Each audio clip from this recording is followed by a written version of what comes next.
নমস্কার বন্ধুরা, আজকে নিয়ে হাজির হয়েছি ভেন্ডির দারুণ স্বাদের মুখরোচক একটি ভাজা রেসিপি। এই রেসিপিটি আপনারা গরম ভাত অথবা রুটির সঙ্গে খেতে পারেন। খেতে কিন্তু ভীষণ ভালো লাগে।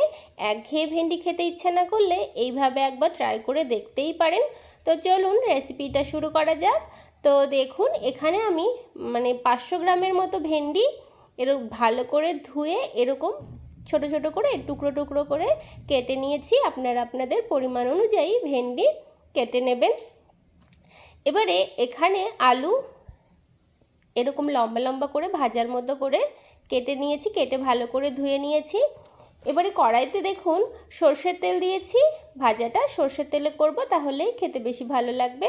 ফোড়নে দুটো শুকনো লঙ্কা দিলাম আর দিলাম কালো জিরে। ফোড়নটা ভালো করে ভেজে নেওয়ার পরে কেটে রাখা আলুগুলো দিয়ে দিচ্ছি।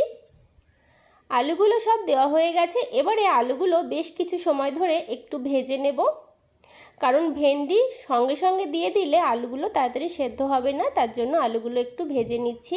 সাথে 4টে কাঁচা লঙ্কা দিচ্ছি। একটু ঝাল ঝাল হলেই রুটি বা ভাতের সঙ্গে খেতে ভালো লাগবে। আপনারা টেস্ট বুঝে ঝালটা ব্যবহার করবেন। আলুটা অনেকটাই ভাজা হয়ে গেছে। এবারে টুকরো করে কেটে রাখা ভেন্ডিগুলো দিয়ে দিচ্ছি। দিয়ে হাই ফ্লেমে ভেন্ডি ভালো করে ভেজে নেব।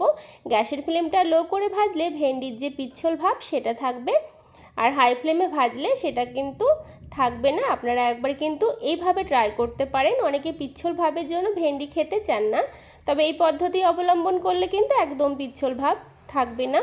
তো ভেন্ডিটা ভালো করে ভেজে নিয়েছি আমি। তারপরে স্বাদ মতো নুন আর পরিমাণ মতো হলুদ গুঁড়ো দিয়ে ভালো করে ভেজে নেব। তো দেখুন ভালো করে ভেজে নিচ্ছি।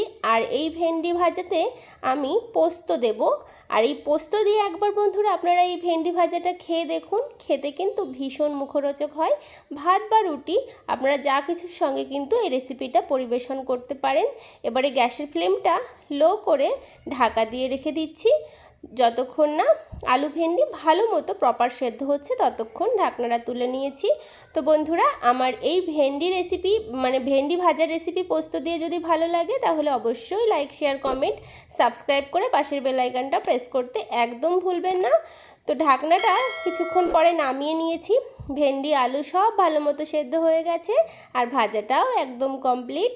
তো আপনাদের কেমন লাগলো কমেন্ট বক্সে জানাতে কিন্তু একদম ভুলবেন না। একটা পাত্রে নামিয়ে নিচ্ছি। অবশ্যই কিন্তু কমেন্ট করে জানাবেন। আর বাড়িতে এইভাবে ট্রাই করার অনুরোধ রইল বন্ধুরা। গরম গরম ভাত রুটি সঙ্গে পরিবেশনের জন্য তৈরি পোস্ত দিয়ে ভেন্ডি আলু ভাজা। আপনারা সকলে ভালো থাকবেন, সুস্থ থাকবেন। দেখা হবে অন্য ভিডিওতে। আজ তবে আসি। ধন্যবাদ।